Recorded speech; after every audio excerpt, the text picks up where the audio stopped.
ఈమె Magadha news channel ఆమె గట్టి గట్టిగా అరిస్తే అబద్ధాన్ని నిజం చేసేయచ్చు అనుకొని గట్టి గట్టిగా మాట్లాడితే తప్ప మ్యాటర్ ఏమి ఉండదు. మొత్తం వన్ సైడెడే అన్నట్టు. ఏవో కొత్త 5 పాయింట్స్ చెప్తుంది. అందులో ఒక పాయింట్ ఏంటంటే మరి కామెడీగా ఉంది. Congress party flag India flag రెండు సేమ్గా ఉంటాయంట, కాబట్టి ఇండియా ఫ్లాగ్ చేంజ్ చేయాలంట.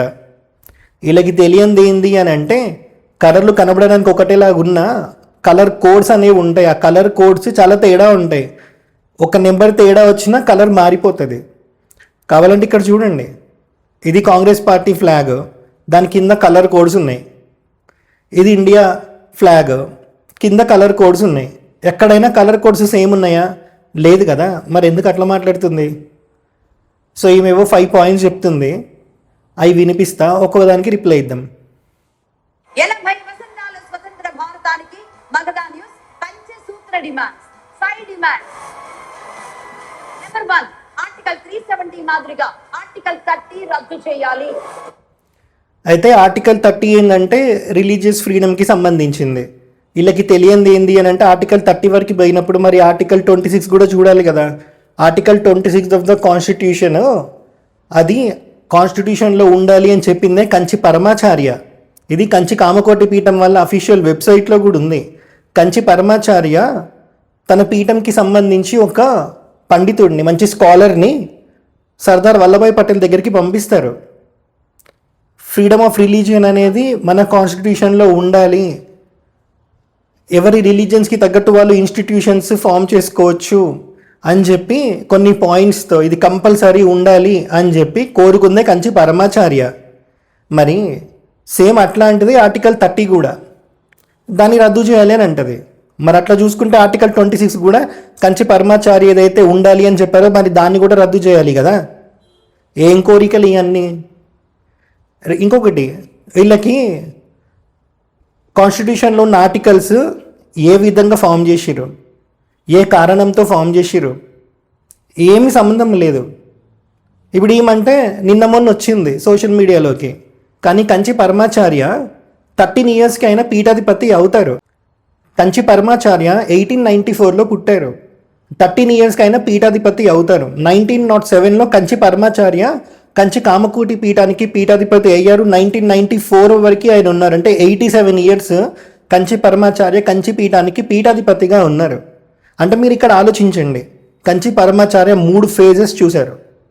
ఇండియా బ్రిటిష్ రూల్లో ఉన్నప్పుడు ఎలా ఉంది, ఫ్రీడమ్ టైం ఎట్లా ఉంది, ఫ్రీడమ్ తర్వాత మళ్ళీ ఒక 40-50 ఇయర్స్ ఇండియా ఎలా ఉంది, ఆయన మొత్తం చూశారు. 3 ఫేజెస్ చూశారు ఆయన, ఒకే పీఠాధిపతి. ఆయన కన్నా ఈమెకు ఎక్కువ తెలుసా? ఆయన ఎన్ని చూసి ఉంటే ఆర్టికల్ 26 అనేది కాన్స్టిట్యూషన్లో ఉండాలి అని చెప్పి పీఠంకి సంబంధించిన ఒక స్కాలర్ని సర్దార్ వల్లభాయ్ పటేల్ దగ్గరికి పంపిస్తారు. 5 ఇయర్స్ అయినా ఫైట్ చేశారు, ఇది కాన్స్టిట్యూషన్లో ఉండాలి అని చెప్పి. ఇప్పుడు ఆర్టికల్ 30 తీపిఎం అంటే మరి ఆర్టికల్ 26కి ఈమె ఇచ్చిన రెస్పెక్ట్ ఏంటి? మరి అట్లా చూసుకుంటే కంచి పరమాచార్యకి ఈమె ఇచ్చిన రెస్పెక్ట్ ఏంటి?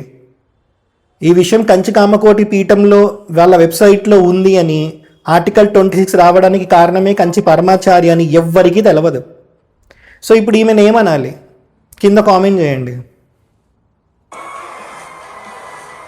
నెంబర్ 2, సెక్యులర్ అన్న పదాన్ని చెరిపేసి భారతదేశాన్ని హిందూ రాజ్యంగా ప్రకటించాలి. సెక్యులర్ అన్న పదం ఇందిరాగాంధీ వచ్చాక యాడ్ చేసిరు, అది ఇదని చెప్తారు.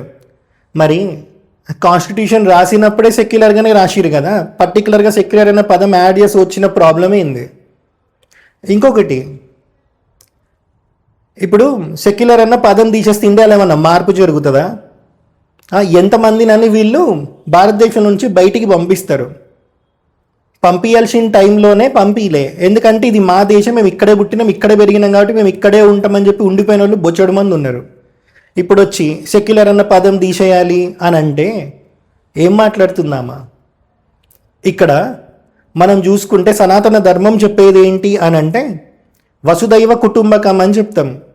అంటే ఈ వరల్డ్ అంతా ఒకటే ఫ్యామిలీ అని చెప్పి. మరి వీళ్ళలాగా ఎవరైతే మాట్లాడతారో వీళ్ళు వసుదైవ కుటుంబకం అని మా సనాతన ధర్మంలో ఎప్పుడో చెప్పారు. కాబట్టి మరి అట్లా చూస్తే ప్రపంచం అంతా హిందూ రాష్ట్రమే అవ్వాలి కదా, సనాతన ధర్మంలో ఎప్పుడో చెప్పారు కదా. సో ప్రపంచానికి మొత్తం ఒకటే ఫ్లాగ్ ఉండాలి, అది ఆరెంజ్ ఫ్లాగే అయ్యి ఉండాలి, దాని మీద ఓం ఉండాలి, స్వస్తిక్ ఉండాలి అని కూడా కొన్ని రోజుల తర్వాత గొడవ కూడా చేస్తారు వీళ్ళని ఇట్లా వదిలేస్తే చాలా కష్టం. ఇక్కడ మీరు చూస్తే ఇందాక కూడా చెప్పిన కాన్స్టిట్యూషన్ ఎప్పుడైతే ఫామ్ చేసారో అప్పటి నుంచి మీరు ఇప్పటి వరకు చూసినా, లేకపోతే సెక్యులర్ అనే పదం ఎప్పుడైతే యాడ్ అయిందో అక్కడి వరకు మీరు చూసినా కాన్స్టిట్యూషన్ సెక్యులర్గానే ఉండే. మరి ఓ 30 సంవత్సరాలు సెక్యులర్గా లేనప్పుడు మరి ఏమన్నా దేశంకి సంబంధించి హిందువులకి సంబంధించి ఏమన్నా గొప్పగా ఒరిగిందా? ఏం లేదు కదా. మరి ఏం మాట్లాడతారు వీళ్ళు? అన్నీ సగం సగమే, గట్టిగా మాట్లాడి అబద్ధాన్ని నిజం చేద్దాం అనుకుంటారు అన్నట్టు. వర్కౌట్ కాదని చెప్పండి వీళ్ళకి. ఇప్పుడు ఇంకొకటి చూడండి, ఆనిముత్యం. నెంబర్ 3, దేవాలయాలకు స్వయం ప్రతిపత్తి కల్పించాలి. అందరు చెప్పే ముచ్చటనే ఈమె చెప్తుంది, టెంపుల్స్ని గవర్నమెంట్ నుంచి ఫ్రీ చేయాలి అని. సరే ఫ్రీ చేయాలి, మంచిదే. దీని తర్వాత ఏం చేయాలో వీళ్ళు చెప్పరు అన్నట్టు, ఎందుకంటే వీళ్ళకి కూడా ఏం తెలియదు కాబట్టి. టెంపుల్స్ని గవర్నమెంట్ నుంచి ఫ్రీ చేసినాక పీఠాల కింద టెంపుల్స్ పోవాలి. ఇండిపెండెంట్ బాడీ లాగా లేకపోతే ఒక ట్రస్ట్ ఫామ్ చేసుకొని టెంపుల్స్ కనుక నడిచినాయి అనుకోండి, అక్కడ అర్చక వ్యవస్థకి ఎవడూ రెస్పెక్ట్ ఇవ్వడు. మన టెంపుల్స్ చాలా పెద్దవి. ఒకప్పుడు అక్కడే వేదం పఠనం జరిగేది, వేద పాఠశాలలు ఉండేవి, ఒక అగ్రహారం ఉండేది. ఒక టెంపుల్ చుట్టూ 4 వర్ణాల వాళ్ళకి పని దొరికేది. మరి టెంపుల్స్ని గవర్నమెంట్ నుంచి ఫ్రీ చేసినాక పీఠాలు కనుక మెయింటైన్ చేయకుండా ఒక ఇండిపెండెంట్ ట్రస్ట్ కింద పోయింది అనుకోండి, శ్రీకృష్ణుడు చెప్పిందే నిజమవుతుంది. ఎందుకంటే ఎవరి దగ్గర డబ్బులు ఎక్కువ ఉండి ఎవరి దగ్గర పవర్ ఎక్కువ ఉంటే వాడే ధర్మకర్త అవుతాడు. ఆలయ ధర్మకర్త అవ్వాలి అని అంటే ఫస్ట్ ఆలయానికి సంబంధించి ఏదైతే దేవతా మూర్తి ఉందో, ఏ ఆగమ శాస్త్రం ప్రకారం అక్కడ ప్రాణప్రతిష్ఠ ఇట్లాంటివన్నీ ఆ కన్స్ట్రక్షన్ అనేది జరిగిందో దాని నాలెడ్జ్ ధర్మకర్తలకు ఉండదు. నాలెడ్జ్ ఉన్న అర్చకులు అక్కడ ఉంటారు, వేదం నేర్చుకొని వేదం నిత్యం అనుష్ఠానాలు పెట్టుకున్న అర్చకులు అక్కడ ఉంటారు. వీళ్ళు చెప్పే మాట ఆ ధర్మాధికారి వినడు, అంటే చైర్మన్ ఇట్లాంటి కమిటీ మెంబర్లు ఎవరు వినరు, వాళ్ళు చెప్పిందే అక్కడ జరగాలన్నట్టు. సో ఇట్లాంటి ప్రాబ్లమ్స్ అన్నీ ఉన్నాయి. ఇండిపెండెంట్ బాడీ కింద ఒక ట్రస్ట్ లాగా ఫామ్ చేస్తే ఆ ట్రస్ట్ 100% అకౌంటబుల్ ఉంటుందా టెంపుల్కి అనేది కూడా వీళ్ళు మాట్లాడాలి. కానీ వీళ్ళు అవి మాట్లాడారంటే ఎంతసేపు గవర్నమెంట్ నుంచి ఫ్రీ అవ్వాలి, గవర్నమెంట్ నుంచి ఫ్రీ అవ్వాలి, గవర్నమెంట్ నుంచి ఫ్రీ అవ్వాలి, కరెక్టే. నేను ఒక దగ్గర వెళ్తా టెంపుల్కి, చాలా పవర్ఫుల్ క్షేత్రం, ఆ ఊర్లో కాలు పెడితే చాలు మీరు ఆ పవర్ అనేది ఫీల్ అవ్వచ్చు. కానీ ఊరు నీట్గా ఉండదు, గవర్నమెంట్ కింద టెంపుల్ లేదు, షేరింగ్ బేసిస్లో ఏమో ఉందనుకుంటా, ఒక ప్రాపర్ పద్ధతి ఉండదు అన్నట్టు, అక్కడ నీట్గా కూడా అస్సలు ఉండదు. మరి గురువులు నడిచిన భూమి, దేవతలు అక్కడికి వచ్చే భూమి, మరి అట్లాంటిది గవర్నమెంట్ కింద లేదు. మరి రోడ్లు ఎందుకు వేస్తుంది గవర్నమెంట్? సరే ఎవరైతే టెంపుల్ని మెయింటైన్ చేస్తారో వాళ్ళైనా సొంత డబ్బులతో అంటే ఏవైతే గుడి నుంచి వస్తుందో ఆదాయం దాంతో రోడ్లు వేపిస్తారా అంటే వాళ్ళు వేపిస్తలేరు. సో ప్రోస్ ఉన్నాయి, కాన్స్ ఉన్నాయి, వాటి గురించి వీళ్ళు మాట్లాడరు. ఎంతసేపు హిందువులని రెచ్చగొట్టే పని మాత్రమే పెట్టుకుంటారు అన్నట్టు. చెప్తున్నాను కదా, పెద్ద పెద్ద టెంపుల్స్ ఉన్నాయి. కొన్నిసార్లు ఏమనిపిస్తుంది అంటే గవర్నమెంట్ కింద ఉంటేనే అంతో ఇంతో మంచి జరుగుతుందేమో అని కొన్నిసార్లు అనిపిస్తుంది. కొన్నిసార్లు ఏమో గవర్నమెంట్ కింద లేకుంటే ఒక ఇండిపెండెంట్ ట్రస్ట్ లాగా ఉంటే బాగుంటుంది అనిపిస్తుంది. కానీ 100% అకౌంటబిలిటీ ఉంటుందా అనేది ఎవరికి క్లారిటీ ఉండదు అన్నట్టు. రీసెంట్గా చూసుకుంటే అయోధ్య రామ మందిరం డొనేషన్ స్కామ్ ఒకటి బయటపడ్డది కదా, మళ్ళీ దాని తర్వాత అక్కడ ఎట్లాంటిది జరగలేదని చెప్పి ఏవో క్లీన్ చిట్ ఇచ్చారు, అదంతా అయిపోయింది. సో ఇట్లాంటి ప్రాబ్లమ్స్ వస్తే ఎట్లా ఫేస్ చేయాలో వీళ్ళు చెప్పరు అన్నట్టు.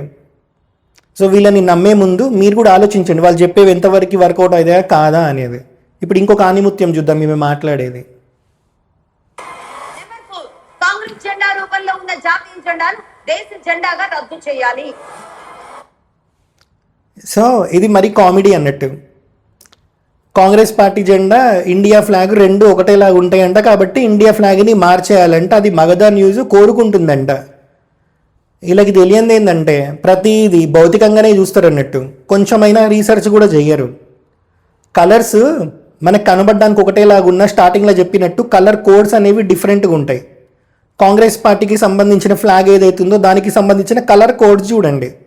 ఆరెంజ్కి ఒక కలర్ కోడ్ ఉంటుంది, గ్రీన్కి ఒక కలర్ కోడ్ ఉంటుంది, వైట్కి ఒక కలర్ కోడ్ ఉంటుంది, ఆ హ్యాండ్ సింబల్ చుట్టూ బ్లాక్ కలర్ ఉంది కదా దానికి ఒక కలర్ కోడ్ ఉంటుంది. మరి కాంగ్రెస్ పార్టీ జెండా, ఇండియా ఫ్లాగ్ రెండు సేమ్గా ఉంటే కలర్ కోడ్స్ మ్యాచ్ అవ్వాలి కదా, మరి అప్పుడు కదా ఈమె వచ్చి గొడవ చేయాలి. ఇప్పుడు ఇండియా ఫ్లాగ్కి సంబంధించిన కలర్ కోడ్స్ చూడండి, ఎక్కడైనా కాంగ్రెస్ పార్టీకి సంబంధించింది కలర్ కోడ్ ఇండియన్ ఫ్లాగ్కి సంబంధించిన కలర్ కోడ్తో మ్యాచ్ అవుతుందా? లేదు. మరి ఇక్కడ ఈమె చెప్పేది ఏంటంటే పైన ఆరెంజ్ అంట మన సనాతన ధర్మంకి సంబంధించింది, గ్రీన్ ముస్లిమ్స్కి సంబంధించింది, ఇంకా వైట్ క్రిస్టియన్స్కి సంబంధించింది అని చెప్తారు ఇక వీళ్ళు. అటెట కుదురుతుంది. సో అసలు ఏం మాట్లాడుతారో కూడా మీనింగ్ ఉండదు అన్నట్టు. బేసిక్ రీసెర్చ్ చెయ్యరు. తాత ముత్తాతల కాలంలో లేం కదా. ఇప్పుడు ఏఐ అవైలబుల్ ఉంది, ప్రతి ఒక్కరి చేతిలో ఫోన్ ఉంది. జస్ట్ కాంగ్రెస్ పార్టీ ఫ్లాగ్కి ఇండియా ఫ్లాగ్ కలర్స్కి ఏవైతే కలర్స్ ఉన్నాయో 2 కలర్స్ సేమా అని అడిగితే అదే చెప్తుంది కదా. కనబడడానికి ఆరెంజ్ లాగా ఉన్న కలర్ కోడ్ ఏదైతే నెంబర్ ఉంటుందో అది తేడా ఉంది.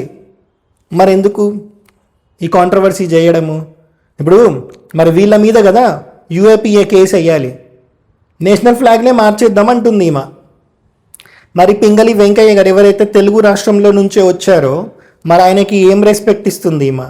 ఆర్టికల్ 30 గురించి మాట్లాడింది, నేను ఆర్టికల్ 26 గురించి చెప్పిన. మరి కంచి పరమాచార్యకి ఏం రెస్పెక్ట్ ఇచ్చింది ఈమె? సో వీళ్ళకి ఎవరంటే రెస్పెక్ట్ లేదు. ఆర్టికల్ 30 గురించి మాట్లాడింది, నేను ఆర్టికల్ 26 గురించి చెప్పిన. మరి కంచి పరమాచార్యకి ఈమె ఏం రెస్పెక్ట్ ఇచ్చింది?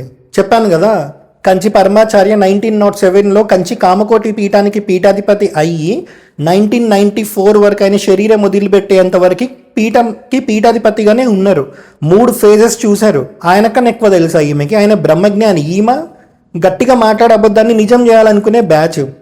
మళ్ళీ కింద కామెంట్లు, నేను కూడా చిన్నప్పటి నుంచి చూస్తున్నా కాంగ్రెస్ పార్టీ జెండా ఇండియా ఫ్లాగ్ సేమ్గానే ఉంటే నేను కన్ఫ్యూజ్ అయినా అని చెప్పి.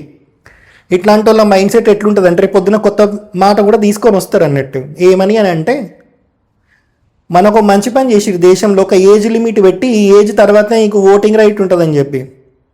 లేదంటే వీళ్ళు ఏం చేసేటోళ్ళు అంటే చిన్నప్పుడు కన్ఫ్యూజన్లో ఇండియా ఫ్లాగ్కి నేను ఓటేసినా అది కాంగ్రెస్కి ఓటు పడ్డది, అందుకే కాంగ్రెస్ అన్ని సంవత్సరాలు రూల్ చేసిందని కూడా కొత్త ప్రొపగాండా తీసుకొని వస్తారు అన్నట్టు. ఇలా ఎట్లా అంటే బీజేపీకి ఎవరైతే యాంటీ ఉంటారో వాళ్ళు యాంటీ హిందూ. బుక్కేం కాదు, మా ఇంటి దగ్గర అన్ని పండగలు కాంగ్రెస్ పార్టీకి సంబంధించిన వాళ్ళు చేస్తారు, బీజేపీకి సంబంధించిన వాళ్ళు చేస్తారు. బీజేపీ వాళ్ళు ఎంత గ్రాండ్గా చేస్తారో కాంగ్రెస్ పార్టీకి సంబంధించిన వాళ్ళు అంతే గ్రాండ్గా చేస్తారు, ఏమీ తక్కువ చేయరు. కాంగ్రెస్ పార్టీని ఎవరైతే ఫాలో అవుతున్నారో వాళ్ళ ఇళ్ళల్లో దేవీ దేవతలు ఉంటారు, బీజేపీని ఫాలో అయ్యే వాళ్ళ ఇళ్ళల్లో దేవీ దేవతలు ఉంటారు. వీళ్ళు ఇట్లా కాంగ్రెస్ని ఫాలో అయ్యే వాళ్ళని యాంటీ హిందూ, బీజేపీని ఫాలో అయ్యే వాళ్ళని హిందూ అనుకుంటూ పోతే సగం పాపులేషన్ని వీళ్ళే హిందువులని యాంటీ హిందూ అని చెప్పి దూరం చేసుకొని మళ్ళా మనకే థ్రెట్ అయ్యేటట్టు చేస్తున్నారు అన్నట్టు. ఇప్పుడు ఇంకొక ఆనిముత్యం చూడండి, ఇది ఇంకా హైలైట్ ఉంటుంది. నెంబర్ 5 స్వస్తిక్ ఓంకారాలతో హిందూ భారత కాషాయ రంగు జెండా ఎర్రకోట మీద ఎగరాలి. ఇది వీళ్ళ మైండ్ సెట్. హర్ఘర్ తిరంగా అని ఒకటి పెట్టారు కదా, ప్రతి ఇంటి మీద ఇండియా ఫ్లాగ్ ఉండాలి అని చెప్పి. మరి ఇండియా ఫ్లాగ్ పైన ఉండాలి అన్నప్పుడు దానికి కొన్ని కోడ్స్ కూడా ఉన్నాయి, దాన్ని నువ్వు ఎట్లా రక్షించుకోవాలి అని. అవి వీళ్ళు చెప్పారన్నట్టు. అది ఫ్లాగ్ చినిగిపోయి మొత్తం ఖరాబ్ అయినా సరే దాన్ని మార్చాలని ఇవ్వనికి ఉండదు. రోడ్డు మీద ఫ్లాగ్ పడితే దాన్ని ఎట్లా తీసుకోవాలి, దానికి ఏ పరంగా మనం రెస్పెక్ట్ ఇచ్చి మనం ఇంటికి తీసుకెళ్ళాలి.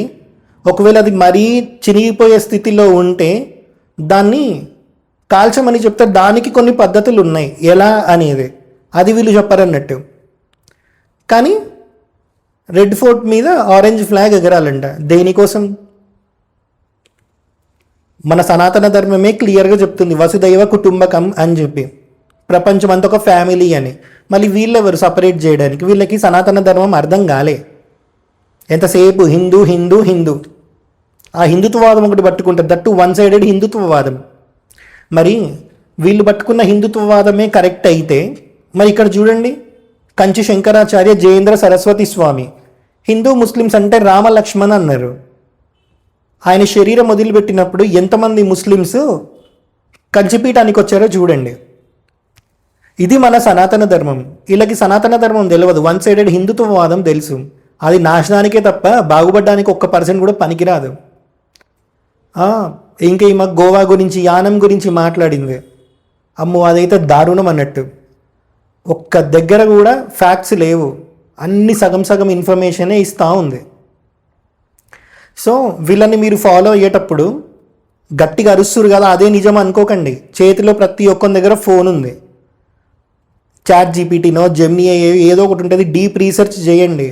ఓపిక లేకపోతే డీప్ రీసెర్చ్ చేయడానికి అట్లీస్ట్ మీకు కావాల్సింది అందులో సెర్చ్ చేస్తే ఒక రిజల్ట్ ఇస్తుంది, అది సరిపోతుంది తీగ లాగడానికి.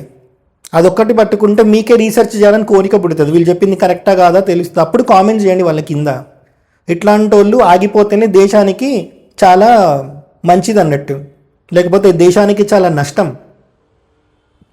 హర హర మహాదేవ.